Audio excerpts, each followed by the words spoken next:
ഉപ്പുതറ കണ്ണമ്പടി മേമാരി നിവാസികൾ പരിധിക്കുള്ളിലായി. ചൊറിയൻതണ്ട് പ്രദേശത്ത് BSNL tower സ്ഥാപിച്ചതോടെയാണ് range ലഭ്യമായത്. ടവർ സ്ഥാപിക്കണമെന്ന ആദിവാസി ജനവിഭാഗത്തിന്റെ വർഷങ്ങളായുള്ള ആവശ്യമാണ് അംഗീകരിക്കപ്പെട്ടിരിക്കുന്നത്.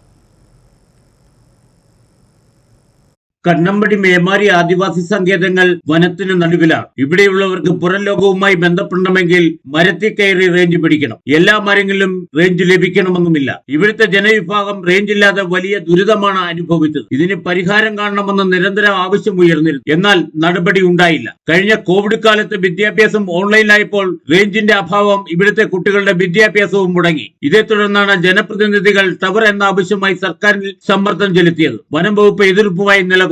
പല കമ്പനികളും ടവർ സ്ഥാപിക്കാൻ സമ്മതം മൂളിയെങ്കിലും വനം വകുപ്പിന്റെ എതിർപ്പ് തിരിച്ചടിയായി. സർക്കാരിന്റെ സമ്മർദ്ദത്തിനൊടുവിൽ വനം വകുപ്പ് അനുമതി നൽകുകയും BSNL ടവർ സ്ഥാപിക്കുകയും ചെയ്തു.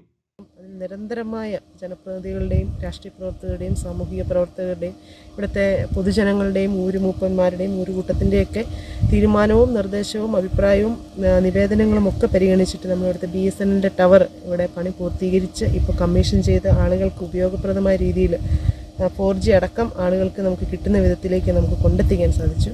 അതിന് എല്ലാവരോടുമുള്ള നന്ദിയും കടപ്പാടും അറിയിക്കുന്നതോടൊപ്പം മുമ്പോട്ടുള്ള മുഴുവൻ വികസന പ്രവർത്തനങ്ങളിലും ഈ നാട്ടിലെ എല്ലാവരുടെയും സഹായം കൂടി ഈ ഒരു അവസരത്തിൽ അഭ്യർത്ഥിക്കുന്നു. സോളാർ പാനൽ സ്ഥാപിച്ചാണ് ടവർ പ്രവർത്തിപ്പിക്കുന്നത്. ആനയും മറ്റ് വന്യമൃഗങ്ങളും കയറാതിരിക്കാൻ സോളാർ വേലി സ്ഥാപിച്ചു. 4G ടവറാണ് ഇവിടെ സ്ഥാപിച്ചിരിക്കുന്നത്. ടവർ പ്രവർത്തനം ആരംഭിച്ചതോടെ കണ്ണമ്പടി ഉൾപ്പെടെയുള്ള ആദിവാസി സങ്കേതങ്ങൾ റേഞ്ചിനുള്ളിലായി. ഇനി ഇവർക്കും യഥേഷ്ടം പുറംലോകവുമായി ബന്ധപ്പെടാൻ കഴിയും. KK Jayakumar, Idukki vision news, Upputhara.